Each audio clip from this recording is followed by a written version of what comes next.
Welcome to Tech Turks. Today we have Omon. Omon is the founder of Blue Mahogany. Blue Mahogany is an interior design outfit that brings your dreams to reality. Omon, thank you for coming onto Tech Turks. Thanks for having me. So, the first question, and always the most interesting question is, Blue Mahogany is like, how many years now? 2006, so just almost 14. So, 14 years ago, and when you started this, how did it start? Why did it start? What were the challenges? I'm sure you have some very interesting stories. Okay, so I'll start with 15 years ago. So at the time, I was actually a PhD student at University of London Royal Holloway. I was on a scholarship doing research in petroleum law and policy. So the plan was that I would come back home, I would influence policy, I would be super rich in the oil industry. As you do. As you do. I'd be walking around in power suits and high heels.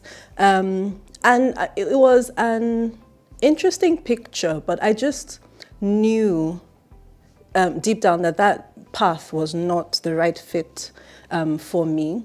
So I think I was about 2/3 the way through the PhD. I had just less than a year to go. And I dropped out. And I decided to start that journey of discovering what my true passion was. Because your parents were very comfortable with this, Nigeria girls. Absolutely not. Absolutely not. The first question my dad asked was, "Are you pregnant?" I'm like, "No."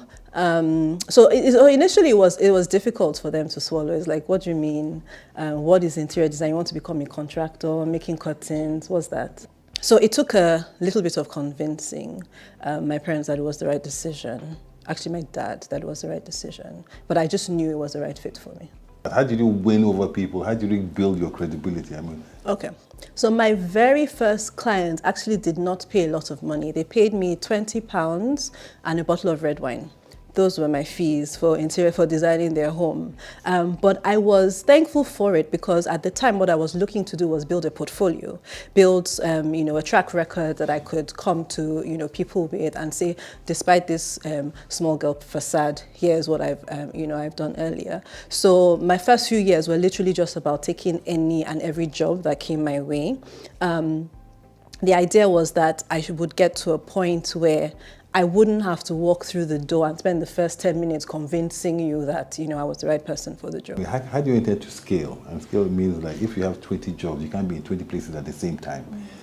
What kind of people or what kind of solutions are you thinking of how are you going to use technology to be able to scale and meet the demand and still yet have that Blue Mahogany, founder quality that people have come to trust? Absolutely agree with you. As a designer, creating spaces should not be about copy and paste. I feel very strongly that every project that I work on has a little bit of my heart and soul in it. It's very intense and involved.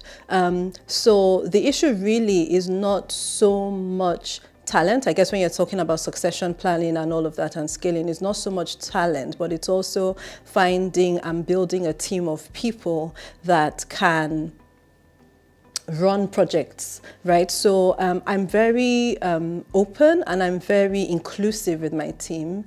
I encourage people to think for themselves. I encourage them to make mistakes. I encourage them to learn from my mistakes. Education, or should I say learning, is and has always been a big passion for me. If you go back, like I said, 15 years, I was all about the research and all of that.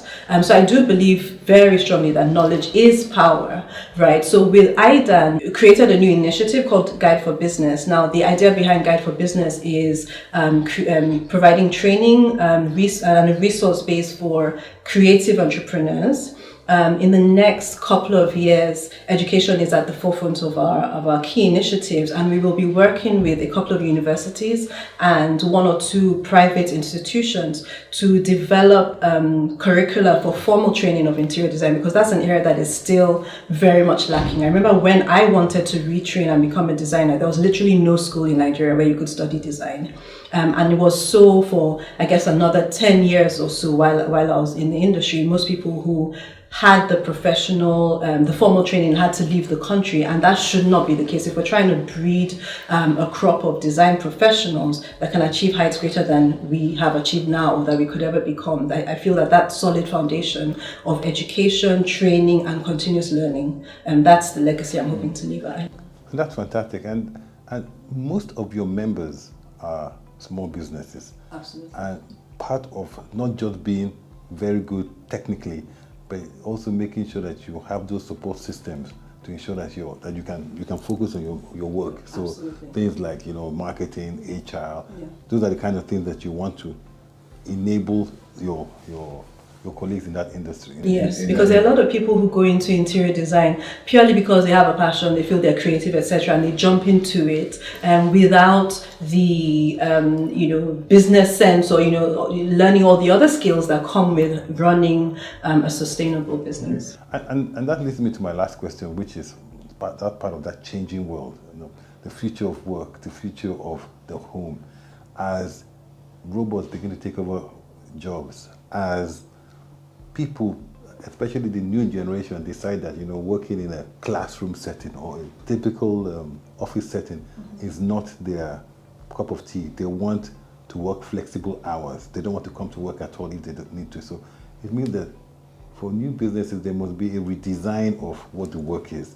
And if you look at the home as well, people are not leaving home anymore. I know when I was young, I couldn't wait to get out of home. Now, everybody, parents are more worldly, so to speak, so everyone is staying at home much longer. How does that affect design of office? How does that affect design of home? And how do you see that from a relearning perspective, especially for interior designers? How are you going to grasp or ride this new changing landscape? Constant learning is absolutely critical because things are changing so fast. You could be, in the blink of an eye, you're still buying postage stamps. Meanwhile, people are sending emails just by blinking, right? It's important to just constantly be aware of what's going on. I hear what you say about robots taking jobs, but I think there will always be that human element that is absolutely important. In fact, I will never take on a project without having met the individual that we're designing for one-on-one, because there's so much you can read from a person just by having a conversation. Like in 5 minutes, you can tell a lot.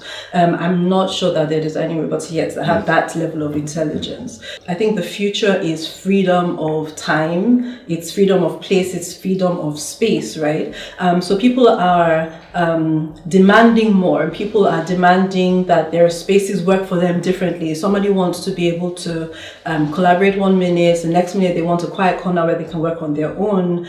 I feel as a people we're traveling a lot more now than we used to, right? So people are coming back with a level of exposure which informs an increased demand and expectation of what should be available, right? What should be possible. Now, that's all well and good. All the client has to say is, this is what I want my space to do for me. As a designer, we are then thinking on the back end. We're thinking about acoustics. We're thinking about ergonomics. We're thinking about adaptability. We're thinking about integrating technology, about sustainability, right? So because we've designed the space at the time, we've used whatever was the latest technology. A couple of years, it could be obsolete, but you don't want to have to rebuild your space from scratch. So that space should be able to adapt and grow and change as your lifestyles and your work styles change. Omon, thank you very much for coming on to Tech Turks. It was very nice talking to you, and we'll continue the conversation offline. Awesome. Thank you.